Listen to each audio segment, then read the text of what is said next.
चलिए, बहरहाल कायनात में अंबिया के बाद जो सबसे अफजल तरीन ज़ातें हैं, जो शख्सियात है, वो सहाबा की जमात है और इस पर इजमा है, किसी का इख्तिलाफ नहीं। पूरी कायनात में अंबिया के बाद सबसे अफजल तरीन जो ज़ातें हैं, जो शख्सियात है, वो सहाबा की जमात है। अब सवाल यह पैदा होता है कि सहाबी कहते किसको है? सहाबी वाहिद को कहते, एक हो तो सहाबी कहते, बहुत सारे लोग हो तो उसको सहाबा कहते या असहाब कहते। बाज़ औक़ात असहाब रसूल भी कहते, असहाबुन नबी भी कहते। असहाब के मायने, सहाबी के मायने होते साथी, लुग़वी मायने है साथी। सहाबी रसूल यानी रसूल के साथी, असहाब रसूल यानी रसूलुल्लाह के साथी। ये लफ्ज़ी तर्जमा है। अब सहाबी की तारीफ क्या है? मजमूई तौर पर हमारे उलमाए अहले सुन्नत ने सहाबी की जो तारीफ बयान की है वो ये है कि ईमान की हालत में अपनी माथे की आंखों से अल्लाह के नबी सल्लल्लाहु ताला अलैहि वसल्लम को देखा हो, दीदार किया हो, चाहे एक आन हो, एक घड़ी हो, एक झलक भी अगर हुजूर की ईमान की हालत में देख लिया, फासला चाहे कितने ही दूर का हो, ये नहीं कि हुजूर को करीब से देखा हो, पास बैठकर देखा हो, चाहे मजमे आम हो, भीड़ हो, हजारों लाखों की भीड़ हो, और रसूलुल्लाह को एक झलक देख लिया और हालत ईमान में देखा, फिर ईमान के साथ उसका खात्मा हो गया, उसे सहाबी कहते हैं। इमाम इब्न हजर फरमाते हैं कि सहाबी में वो भी दाखिल है कि जो नाबीना हो, अगरचे उसने आंखों से नहीं देखा, लेकिन रसूलुल्लाह की उस मजलिस में एक आन भी मौजूद हो जिसमें आका तशरीफ फरमा, तो वो भी सहाबी है। अब ये एक आन देखा, एक घड़ी देखा रसूलुल्लाह को, आखिरी सहाबी जिसने सरकार को देखा। मुहद्दिसीन के नजदीक हुजर इब्न अदी रदी अल्लाह ताला अन्हु वो आखिरी सहाबी है जिन्होंने रसूलुल्लाह पर ईमान लाया। बाद ने इस पर इख्तलाफ किया, लेकिन जमहूर का, मेजॉरिटी का इस बात पर इत्तेफाक है कि सबसे आखिर में ईमान लाने वाली जो ज़ात और शख्सियत है, उसके बाद हुजूर का फिर विसाल हो गया, इंतकाल हो गया। उसके बाद फिर हुजूर को किसी ने ज़ाहिरी तौर पर नहीं देखा। वो आखिरी शख्सियत जिन्होंने हुजूर को देखा और ईमान लाए, उनका नाम है हुजर इब्न अदी रदी अल्लाह ताला। हजरत हुजर इब्न अदी आखिरी सहाबी, बल्कि उलमा ने कहा कि उन्होंने देखा, देखने के साथ कुछ वक्त हुजूर की इक्तिदा में नमाजें भी पढ़ी। मगर एक ऐसे सहाबी का आप तस्वुर कर ले कि अगर बिल फर्द एक ऐसा सहाबी हो कि जिसने हुजूर को एक आन देखा, एक घड़ी देखा, एक सेकंड देखा, एक सेकंड कलमा पढ़ा, एक सेकंड देखा, घर चला गया, इंतकाल हो गया ईमान पर। मकाम और मर्तबा यह है कि अपने वक्त के गौसे आजम से अफजल,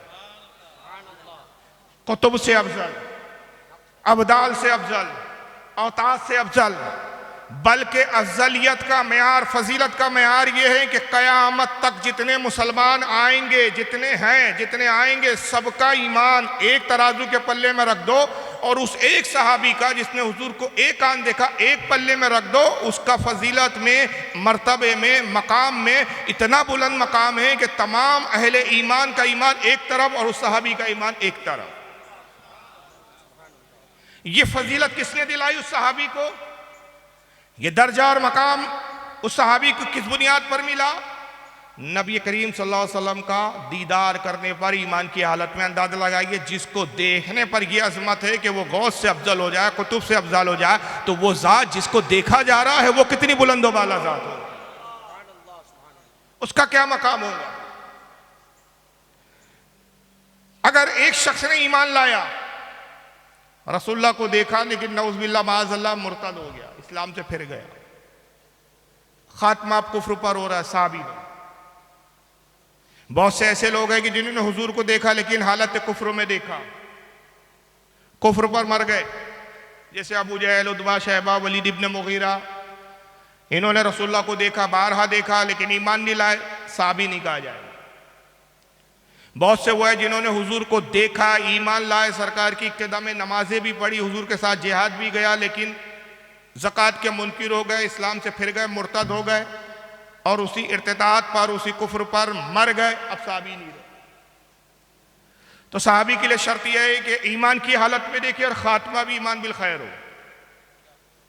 अब बहुत से लोग इस ज़माने में शुबात पैदा करते हैं कि भाई क्या हर कोई रदी अल्लाह अन्हु फ़लाँ ने ये किया, फ़लाँ मुनाफिक थे, हुजूर के तो बहुत से सहाबा मुनाफिक थे। हम कहते हैं तुमसे बड़ा बेवकूफ़ नहीं, जो सहाबी है वो मुनाफिक नहीं और जो मुनाफिक है वो सहाबी नहीं।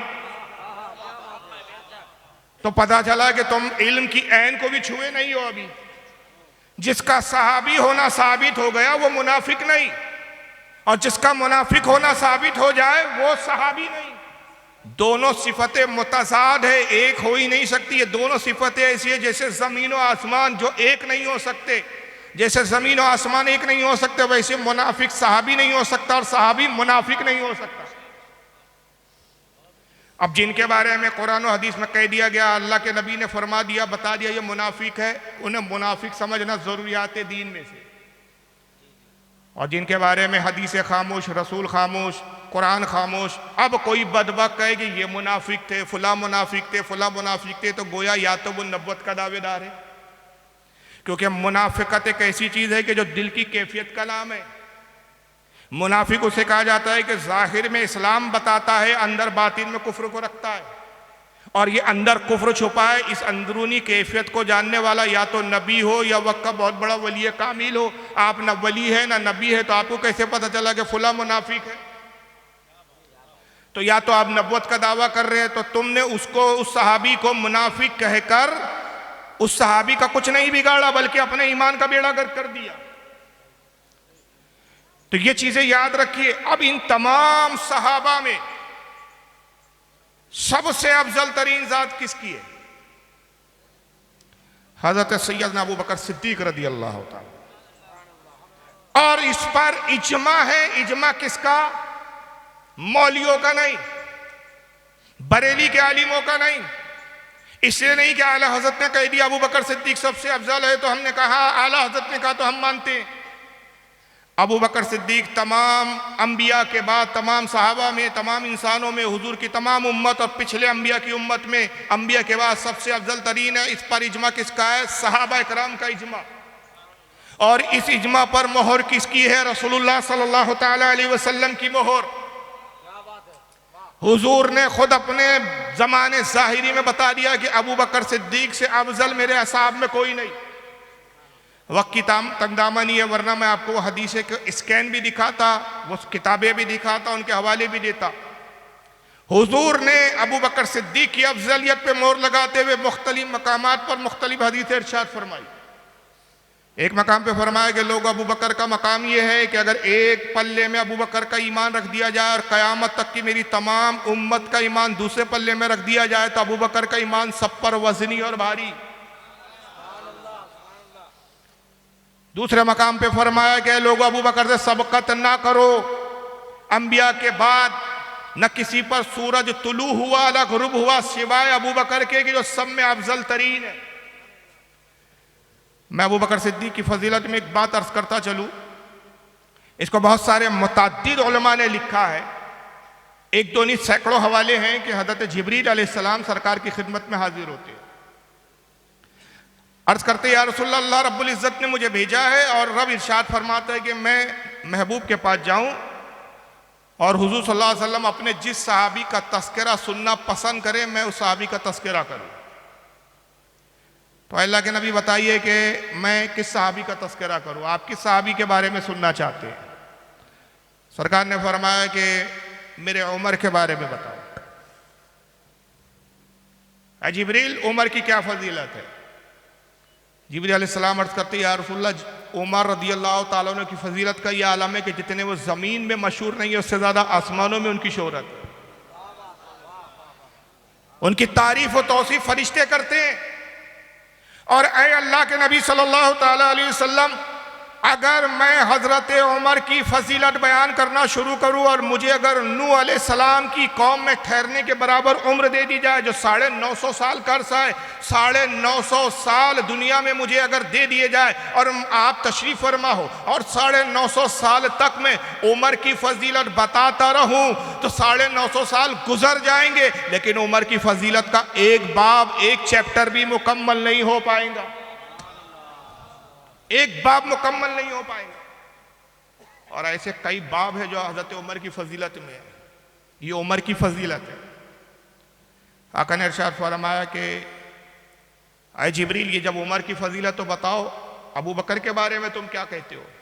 अर्ज के अल्लाह के नबी, अबू बकर सिद्दीक का मकाम यह है कि जितनी फजीलत उमर की और जितनी नेकियां उमर की, अबू बकर की एक नेकी के बराबर।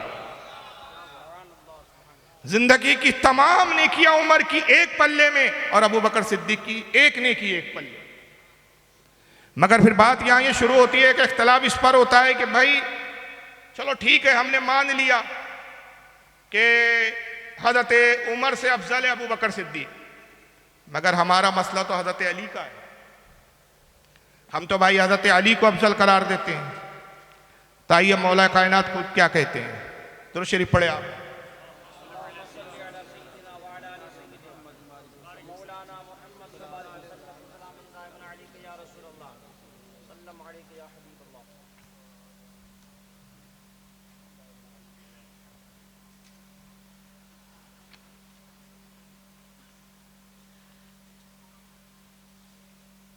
एक बार और दुरूद शरीफ पढ़े। अल्लाहुम्मा सल्ली अला सय्यिदिना मौलाना मुहम्मद व अला आलिहि व अस्हाबिहि व बारिक व सल्लिम सलातो व सलाम अलैका या रसूलल्लाह सल्लल्लाहु तआला वसल्लम।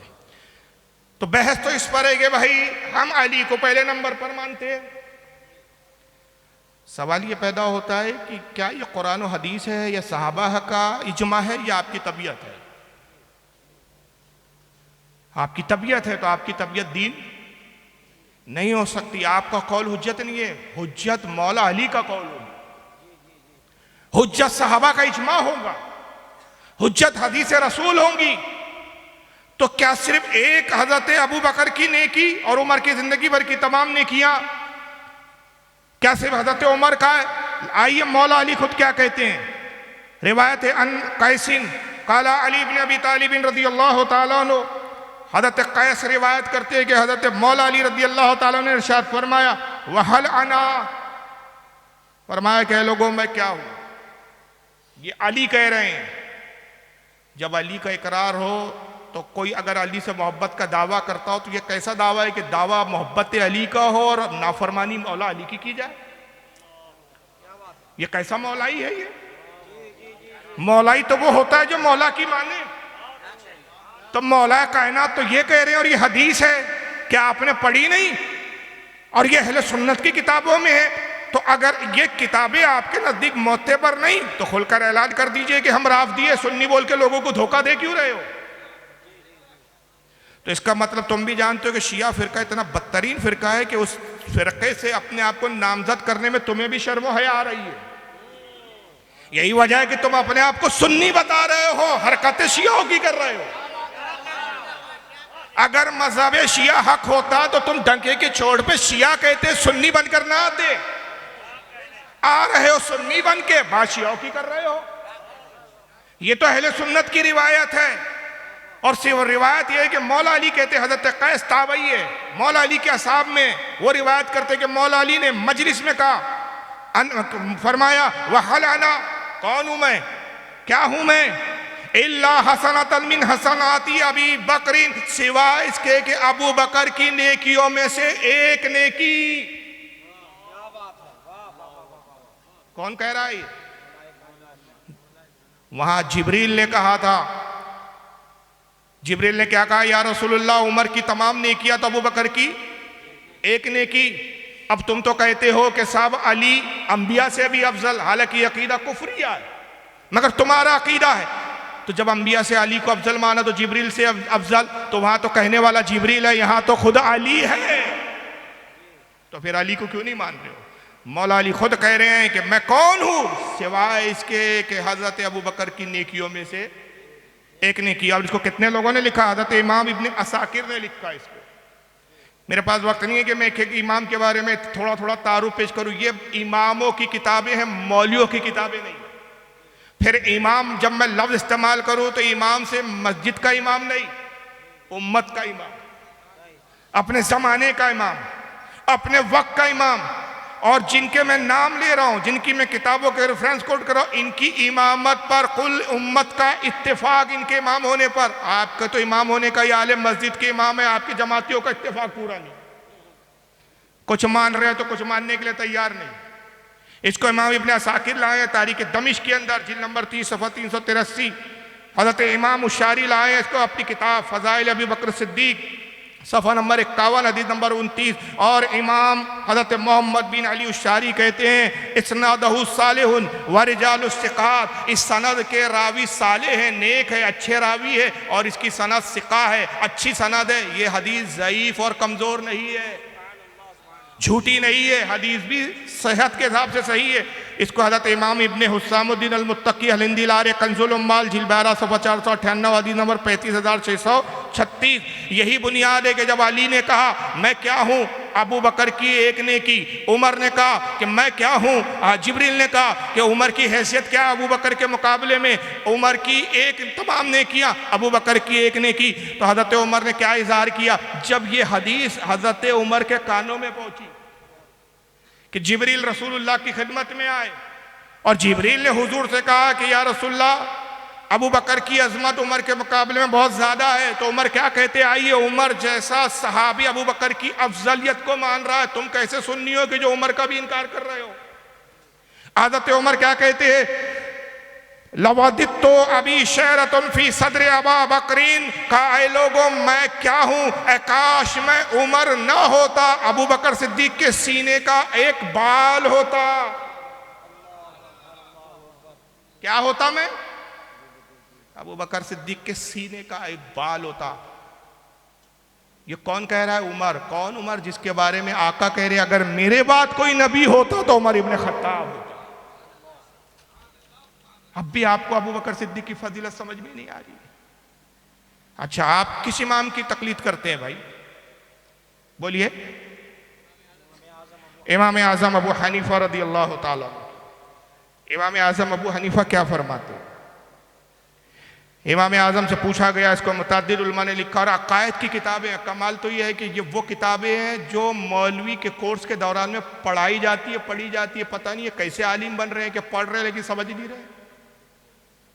अकायद शरह अकायद नस्फी इमाम सादुद्दीन तफ्ताज़ानी की पढ़ लीजिए आप, शरह अकायद नस्फिया, उसके अंदर ये रिवायत मौजूद है। इसके अलावा अब्दुल वाहिद बिलग्रामी जो सादात में उन्होंने लिखा, कशफुल महजूब में दाता गनबख्श लाहौरी जो सैयद सादात है उन्होंने लिखा, मखदूम अशरफ जहांगीर सिमनानी ने लताइफ अशरफी में लिखा। मैं कितने हवाले दूं, कितने मुतअद्दिद उलमा इसको लिखते हुए आ रहे हैं। इमाम आज़म अबू हनीफा से पूछा गया है कि इमाम आज़म बताइए अहले सुन्नत की अलामत क्या है, अहले सुन्नत होने की पहचान क्या है, उसकी निशानी क्या है, कैसे जाना जाए कि भाई ये अहले सुन्नत से है, क्या पहचान है, किस पहचान से पहचाना जाएगा कि अहले सुन्नत से है। तो हज़रत इमाम आज़म ने क्या फरमाया, कहा सुनो अहले सुन्नत की पहचान ये है कि तू अबू बकर और उमर को तमाम साहबा में सबसे अफजल जान और उस्मान गनी मौला अली से मोहब्बत रख। यह अहले सुन्नत की पहचान है, और जब कोई इसके बरखिलाफ करता है तो वह अहले सुन्नत की पहचान को खो देता है। ये जनाब अबू बकर सिद्दीक की अफजलियत का मामला है। हज़रत अब्दुल वाहिद बिलग्रामी रहमतुल्लाह अलैह जो ज़ैदी सादात में पहले सैयद है जिन्होंने हिंदुस्तान में तशरीफ़ लाया, और इन्हीं से ज़ैदी सादात निकले, और यही वो ज़ैदी सादात की शाख है जो माहरा आई जहाँ आला हज़रत फाजिल बरेलवी जैसा वक्त का मुजद्दिद जाके मुरीद हुआ।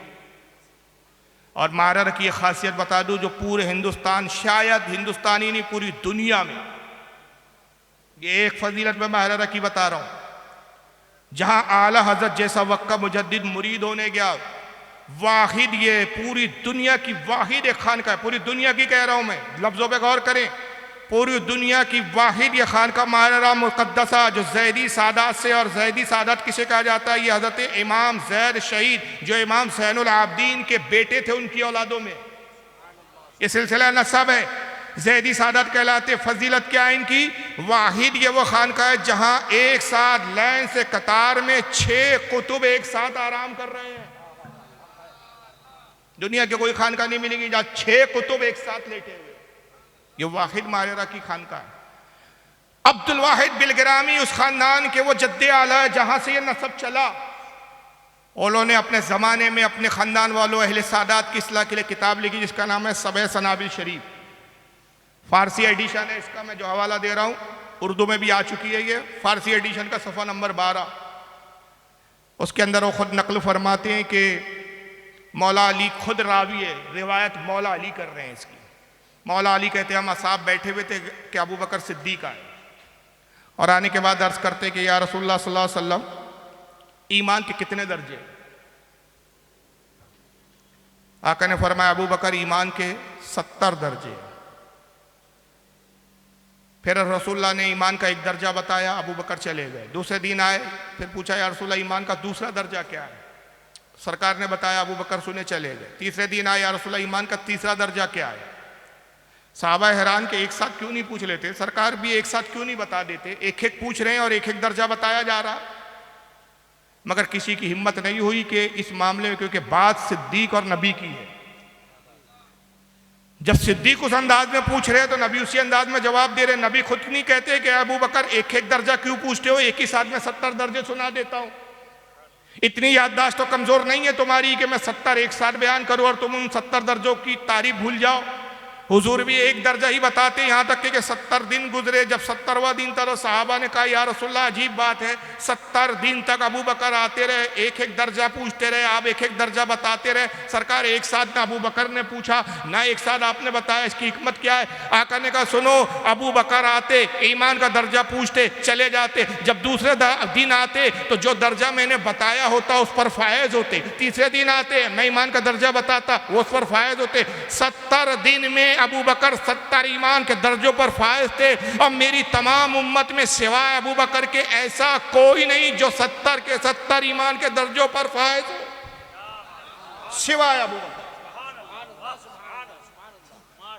एक दूसरे मकाम पे आका कहते हैं यही सबे सनाबिल शरीफ, और इसको चलो अब्दुल वाहिद बिलग्रामी से आप मुतमईन ना हो। बहुत सौ के पेट में दर्द होगा, सबे सनाबिल शरीफ को नहीं मानते।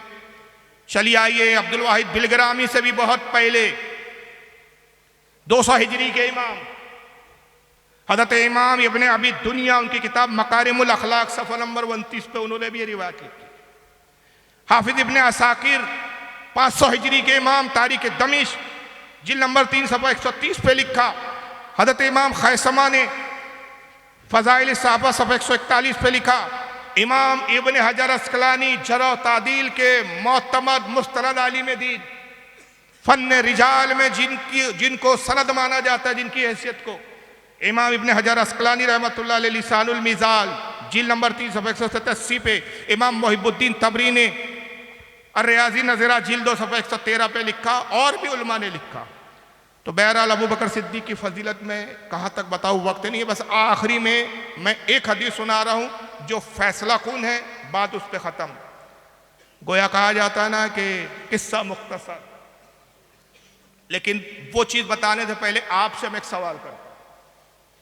अहले सुन्नत व जमात में, हम सुन्नी है याद रखिए, कुरान के बाद सबसे अफजल, मुस्तनद, मोतमद, मोतबर कौन सी किताब मानी जाती है? बोलिए, पब्लिक बोले, आप ना बोले। बुखारी। इत्तेफाक है ना इस पर उम्मत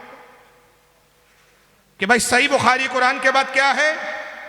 उसकी कोई रिवायत ज़ईफ नहीं। आइए सही बुखारी से ही पूछें कि भाई बाद अज़ अंबिया कौन अफजल है, तो मैं आपके सामने बुखारी का सफ़ा दिखा देता हूं। यह है आपके सामने स्क्रीन पे बुखारी, पब्लिक को दिख रही है? इधर भी स्क्रीन है कि नहीं, अवाम की तरफ लगी है, दिख रही है सही बुखारी आपके सामने। सही बुखारी किताब असहाबुन नबी सल्लल्लाहु अलैहि वसल्लम, हदीस नंबर 3671। सही बुखारी सऊदिया का छपा हुआ नुस्खा, हदीस नंबर 3671। अन मोहम्मद इब्न हनफिया काल, मोहम्मद इब्न हनफिया रिवायत करते हैं। ये मोहम्मद इब्न हनफिया कौन है, जरा बताएं आप। मजमे में से कोई बता सकता है ये मोहम्मद इब्न हनफिया जो इस हदीस को रिवायत कर रही है कौन? मौला अली के बेटे। मगर सवाल होता है कि भाई मोहम्मद इब्न अली क्यों नहीं कहा फिर आपने? इमाम बुखारी ने मोहम्मद इब्न हनफिया क्यों लिखा, मोहम्मद इब्न अली क्यों नहीं लिखा? ये सैयदा खातून जन्नत के विसाल के बाद जो मौला अली ने दूसरा निकाह किया, उनसे ये पैदा हुए मोहम्मद इब्न हनफिया। इमाम हसन इमाम हुसैन के भाई है, मौला अली के साहबजादे, जंग सिफ़ीन जमल में शरीक रहे, बड़े बहादुर और जाबाज थे। तलवार चलाने में महारत का यह आलम था कि सिफ़ीन में उलमा ने लिखा कि जब मैदान में पहली बार सिफ़ीन में शरीक हुए और जब सिफ़ीन में लड़ने आए तो लड़ने का अंदाज ये था कि मौला अली की शुजात इनके बाजों में थी। अपने पैर को ऐसा खड़ा कर दिया, सिर्फ हाथ से तलवार हिलती थी, कदम आगे पीछे नहीं होते थे, सिर्फ तलवार हिलती थी और दुश्मन मारा जाता था। यह बहादुरी का आलम। मौला अली इन्हीं को हर जंग में भेजा करते थे। किसी जलन खोरे ने माज़अल्लाह अहले बैत में रंजिशें पैदा करने के लिए एक बार कहा कि ए मोहम्मद इब्ने हनफिया, बड़ी अजीब बात है, अली के बड़े बेटे तुम्हारे बड़े भाई मौजूद है, हसन भी मौजूद है, हुसैन भी मौजूद है, मगर हमने देखा है कि जब सख्त मार्का आता है, सख्त मुश्किल आती है, दुश्मन ज़रा वजनी होता है, भारी होता है, तो अली तुम ही भेजते, अपने बेटे हसन को क्यों नहीं भेजते, हुसैन को क्यों नहीं भेजते? मकसद क्या था कि ये मोहम्मद इब्ने हनफिया के दिमाग में, हाँ ये बात तो है कि जहाँ खतरा होता है अब्बा जान मुझे ही भेजते, अपने दो बेटों से मुझसे ज़्यादा मोहब्बत करते ताकि इनमें रंजिशें आ जाए। वो अली का खून था। सामने वाली की साजिश को समझ गया, उसने कहा मरदूद, आपने कहा मरदूद खामोश हो, वसवसे डालता है, शैतानी काम फेल करता है। मौला अली मेरे वालिद मुझे इसलिए भेजते हैं कि हसन और हुसैन मेरे बाबा की आंखें हैं और मैं अपने बाप का बाजू हूँ, काम बाजुओं से लिया जाता है, आंखों से नहीं।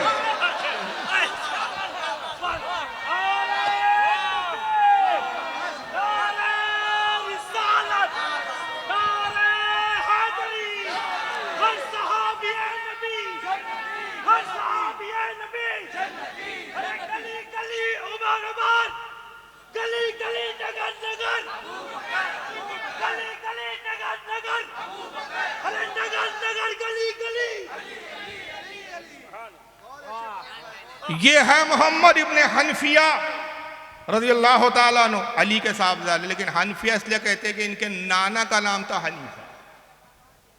किसका नाम था? हनीफा, नाना का। वो बड़े इबादत गुजार थे, बड़े कुरान के बेहतरीन कारी थे। ये इबादत और रियाजत और ज़ोद और तक़वा में अपने नाना का परताव थे, नाना की तरह आबिद ज़ाहिद थे, हमा वक्त कुरान की तिलावत में मसरूफ़ रहते थे। इसलिए लोगों ने इनको हनफिया, इब्ने हनफिया कहना शुरू कर दिया, निस्बत नाना की तरफ करके हनफिया का बेटा कहना शुरू कर दिया। और ये इतना मशहूर हुआ कि मौला अली ने भी इस नाम को पसंद किया और कहा कि तुम अपना नाम मोहम्मद इब्ने हनफिया ही लिखा करो, अपने नाना की तरफ निस्बत करो, वरना है ये हकीकत में कौन? मोहम्मद इब्ने अली। वो रिवायत करते, मुझे बताओ इस रिवायत के बाद किसी और रिवायत की ज़रूरत बच जाती है, रह जाती है? मौला अली का शहजादा रिवायत करते कहता है काला कुल्तो ले अबी, मैंने अपने वालिद से सवाल किया। वालिद यानी किससे? मौला अली से। मैंने अपने वालिद मौला अली से सवाल किया अय्युन नासी खैरुन बादा रसूलिल्लाहि सल्लल्लाहु अलैहि वसल्लम, अब्बा जान आप बताइए रसूलुल्लाह के बाद सबसे अफजल कौन है? पूछ रहा है बेटा, जवाब बाप का है, पूछने वाला भी अजीम, बताने वाला भी अजीम। मौला अली ने तवक्कुफ नहीं किया, सोचा नहीं, गौर व फिक्र नहीं किया। जैसे ही बेटे ने पूछा अय्युन नास खैरुन बादा रसूलिल्लाहि सल्लल्लाहु अलैहि वसल्लम, अब्बा जान बताइए रसूलुल्लाह के बाद, अंबिया के बाद सबसे अफजल कौन है? काला अबू बकरिन, का बेटा अबू बकर है। फिर उन्होंने दूसरा सवाल किया कुल तो सुम्मा मन, अब्बा जान उनके बाद कौन अफजल है? अबू बकर के बाद कौन है? मौला अली ने फरमाया सुम्मा उमर हो, कहा वो उमर है। अब बेटा बेटा होता है। देखा अब्बा जान तो बड़ा अजीब जवाब दे रहे हैं, मैं कह रहा हूं कौन अफजल, तो अबू बकर का नाम ले लिया। फिर मैंने कहा सुम्मा मन, उनके बाद कौन, तो उमर का नाम ले लिया। खुद हजरत मोहम्मद इब्ने हनफिया कहते हुए खशी तो आई यकूला उस्मान, अब मुझे डर हुआ कि मैंने फिर पूछा उसके बाद कौन, तो उस्मान का नाम ले लेंगे। अगर मैंने इस तरह सवाल किया सुम्मा मन उनके बाद कौन, तो उस्मान का नाम ले लेंगे, तो मैंने सवाल ही बदल दिया ताकि पहले नंबर पे अब्बा नहीं है, दूसरे नंबर पे नहीं है, तो कम से कम तीसरे पे तो आ जाए अब्बा जान। तो अब सवाल बदला और कहा कुल तो सुम्मा अंता, अब्बा जान उनके बाद तो आप अफजल है, उमर के बाद तो आप अफजल है। काला माना इल्ला रजुलुन मिनल मुस्लिमीन, कहा नहीं बेटा इस अफजलियत में मुझे कहाँ ला रहे हो, मैं तो मुसलमानों में से एक आम मुसलमान हूं। ये मौला अली की इनकिसारी है। अहले सुन्नत के इजमा के मुताबिक आपका नंबर चौथा। बुखारी कुरान के बाद सबसे अफजल। और फिर सवाल ही नहीं कि इसको सिर्फ इमाम बुखारी ने लिखा, ये मुस्लिम में भी है, ये हदीस अबू दाऊद में भी है, ये हदीस इमाम अहमद इब्ने हम्बल ने भी लिखी। इसी हदीस को गौसे आजम ने गोनीतुत तालिबीन में लिखा। इसी हदीस को मखदूम अशरफ जहांगीर सिमनानी ने लताइफ अशरफी में लिखा। इसी हदीस को इमाम बहकी ने लिखा। इसी हदीस को इमाम इब्ने अब्दुल बर ने लिखा। इसी हदीस को इमाम इब्ने अबी आसिम ने लिखा। इस पर मैंने जब हवाले जमा किए 144 मुस्तनद हदीसों की किताबों में रिवायतें मुझे मिली। बुखारी से लेकर हजरत मुजद्दिद अल-फ़सानी और मुजद्दिद अल-सानी से लेकर इमाम अहमद रज़ा मुहद्दिस बरेलवी तक सब इस रिवायत को लिखते आ रहे हैं। अब एक छोटा सा सवाल, अब अगर कोई आपके पास आए और कहे अली का पहला नंबर, दमादम मस्त कलंदर अली का पहला नंबर, उससे एक सवाल, तू शिया है कि सुन्नी? जवाब बाद में दिया जाएगा। अफजल अबू बकर है या अली है, इसका जवाब बाद में। पहला ये सवाल, तू अपनी पोजीशन बता, तू शिया है क्या सुन्नी? अगर शिया है तो हमारी बला से तुझे जवाब देना हम पर वाजिब नहीं, जरूरी नहीं। अब अगर तू शिया है तो फिर जवाब दूसरे एंगल से दिया जाएगा, किताबें दूसरी होंगी, जवाब की नौइयत दूसरी होंगी, क्योंकि तेरा फिरका अलग है। अब तू जान, तेरे काले कपड़े, तेरा मातम, तेरा सीना पीटना, तेरा सीना चीरना, तेरे मातम उठा करना, वो तू जान, हमें गरज नहीं शियाओं से, राफदियों से। और अगर तू सुन्नी है तो बता कैसा सुन्नी है जो बुखारी को नहीं मानता, तू कैसा सुन्नी है जो मुस्लिम को नहीं मानता, फिर तू कैसा सुन्नी है कि जो मुस्नद अहमद को नहीं मानता, तू कैसा सुन्नी है जो गौसे आजम को नहीं मानता, तू कैसा सुन्नी है जो दाता गंज लाहौरी को नहीं मानता। तो तू सुन्नी नहीं है, तू एजेंट है और हमारे बीच आकर तो हमारे अहले सुन्नत पे दरार पैदा करना चाहता है। गुफ्तगू करने का अंदाज सीखिए, हर सवाल का जवाब देने में जल्दबाजी नहीं, पहले सामने वाले की हैसियत तो तय हो कि तेरी अपनी हैसियत क्या है, किस हैसियत की बुनियाद पर तू गुफ्तगू कर रहा है, किस हैसियत की बुनियाद पर बात कर रहा है। और अगर तू शिया है तो फिर हम तुझे क्यों समझा? अल्लाह ताला ने तुझ पर एक ऐसा अजाब मुसल्लत कर दिया कि जिसमें हम मुदाखलत कर नहीं सकते। हर साल वो वक्त आता है, तू सीने पीटता है, चाकू से अपने सीने चाक करता है, खून निकालता है। तो मैं तो ये कहता हूं कि अल्लाह ने कुदरत का इंतजाम, कुदरती इंतजाम हो गया कि जिस दिल में मोहब्बत अबू बकर उमर न हो, वो दिल और वो सीने इसी लायक हैं कि कूटे जाएं और पीटे जाएं।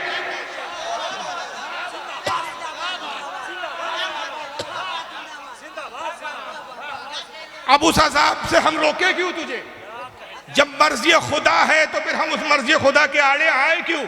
हाँ, सुन्नी बोल रहा है तो हमसे फिर तुझसे हमारी हमदर्दी है, और जब हमदर्दी है तो हम मुतालबा करेंगे। सुन्नियों के बुखारी नहीं मानता, अरे बुखारी को छोड़, सुन्नियों के मौला अली की नहीं मानता। मौला ही बोल के मौला अली का इनकार कर रहा है। मौला अली कह रहे हैं कि मेरे अंबिया के बाद सबसे अफजल अबू बकर सिद्दीक है, और तू कह रहा अली का पहला नंबर। तो मौला अली तुझसे राजी नहीं होंगे, बल्कि तुझे जूते मारेंगे। मौला अली की जो बात मैंने नहीं की, जो दावा मैंने नहीं किया, तू कौन होता है दावा करने वाला? तू क्या शरीयत बना रहा था? जो बात कहने की मुझे नबी ने इजाजत ना दी, तुझे कहां से इजाजत मिल गई थी? तूने शरीयत बनाई कहां से, गढ़ी कहां से? तो याद रखिए, मैं मौला अली की रिवायत इतनी सुना सकता हूं, और इस पर तो मैं एक मुस्तकिल किताब लिख रहा हूं, 250 सफ़े किताब के लिखे जा चुके हैं, और इंशाअल्लाह 300-350 सफ़े तक जाने की उम्मीद है। मैं उसमें सिर्फ वो रिवायतें जमा कर रहा हूँ, किताब का नाम ही मैंने वो रखा है। असल में मुझे प्रॉब्लम यह है, काफ़ी दिन से मैं लिख रहा हूँ, लेकिन वक्त की बड़ी किल्लत रहती है मेरे पास। जलसे भी रहते, घरेलू मामलात भी रहते, ख़ानदानी मामलात भी रहते, और भी बहुत से मसरूफियात है। वक्त थोड़ा थोड़ा मिलता है तो मैं घर पे जब फुर्सत में होता हूँ थोड़ा बहुत, तो फिर किताब पे काम करता हूँ। अल्लाह करे वो किताब मुकम्मल हो तो इंशाअल्लाह अहले सुन्नत जब देखेंगे तो तबीयत खुश हो जाएगी। किताब का नाम है फ़ज़ाइल अबू बकर उमर बज़माने अली हैदर। सिर्फ वो रिवायतें उसमें मैंने जमा की कि जो रिवायतें सिर्फ मौला अली से आई, मौला अली के अलावा किसी की रावी रिवायत की रावी है। अगर वो जमा करूं तो कई जिल्दों में किताब बन जाए, लेकिन सिर्फ वो रिवायतों पर मैं काम कर रहा हूं जो सिर्फ मौला अली ने अबू बकर और उमर की फजीलत पर जिक्र किया है, अहले बैत ने किया है। हजरत सैयदना इमाम जाफर क्या कहते हैं, ये एक सिलसिला है, वक्त नहीं है मेरे पास। इमाम ज़ैनुल आबिदीन ने क्या कहा, इस पर तो अहले बैत का इजमा है कि अंबिया के बाद सबसे अफजल अबू बकर। और ये मर्दूद आज अबू बकर को गालियां बक रहा। इन जाहिल मौलाइयों को पता नहीं कि जिन्हें गाली बक रहे वो है कौन। इनसे एक छोटा सा सवाल कीजिए, कोई कल शिया मिल जाए तो उससे कहिए कि भाई हम हनफी है, अहले सुन्नत 4 मसालिक में तकसीम है। ये बातें याद रख लीजिए आप। ये मोटी मोटी चंद मैं बातें बयान कर रहा हूं कि ये बातें अगर आपने सिर्फ याद रख ली, पूरी हदीसें याद ना रखे, हवाले याद ना रखे, ये 4-5 बातें याद रख ली आपने, मैं खुदाई कसम कहता हूं आप मुनाजिर हो गए। ये 4 बातों में खा जाएंगे आप उनको। पहला, भाई तू अबू बकर पे लानतान कर रहा है, और किन बुनियादों पे लानतान किया जा रहा है मैं आगे बताऊंगा, आपको दिखाऊंगा भी इंशाअल्लाह।